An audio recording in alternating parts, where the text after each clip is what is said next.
रास्ते का मित्र कौन था? सुदामा श्री कृष्ण के बाल सखा थे। दोनों ने गुरुकुल में एक साथ शिक्षा ली थी। सुदामा बेहद ही गरीब ब्राह्मण थे। उन्हें खाने के लिए भिक्षा का सहारा लेना पड़ता था। क्योंकि वह सच्चे ब्राह्मण थे, इसलिए वे केवल 5 घरों से ही दिन भर में भिक्षा मांगा करते थे।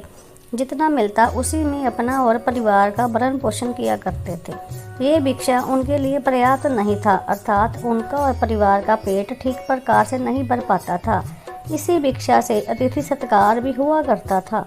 सुदामा की पत्नी को ये ज्ञात था कि श्री कृष्ण द्वारिका के महाराजा है। वह सुदामा के बाल सखा है।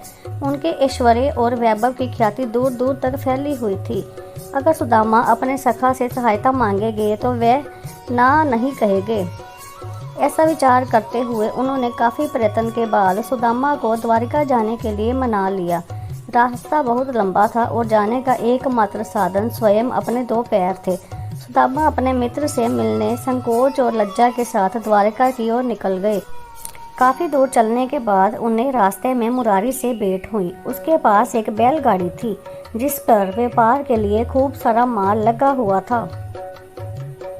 मुरारी ने सुदामा को अपने साथ द्वारिका चलने के लिए मना लिया। दोनों बैलगाड़ी पर सवार होकर द्वारिका की ओर चलने लगे। रास्ते भर मित्र की भांति मुरारी सुदामा के साथ हंसी ठिठोली करता रहा। द्वारिकाधीश उसके मित्र है, इस पर भी उसका उपहास करता रहा, किंतु सुदामा उसकी बातों पर जरा भी क्रोध नहीं करता। द्वारिका के निकट पहुंचकर मुरारी ने अपनी बैलगाड़ी प्राचीन मंदिर के पीछे रोक लिया और सुदामा से कहा, विप्रवर, अब आपकी और मेरी राह अलग है। अब आप द्वारिका प्रस्थान कीजिए और मैं अपने व्यापार के लिए आगे बढ़ूं। ऐसा कहते हुए दोनों अपनी राह अलग अलग चुन ली।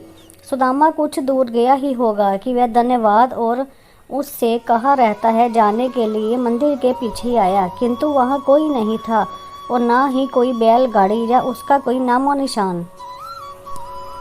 सुदामा आश्चर्यचकित और स्तंभ रहा। उसके समझ में कुछ नहीं आ रहा था।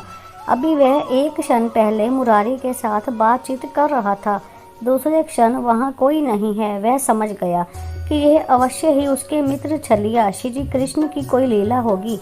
वास्तव में ऐसा ही था। जब दोनों की मुलाकात हुई तो मुरारी की घटना पर दोनों मुस्कुरा रहे थे।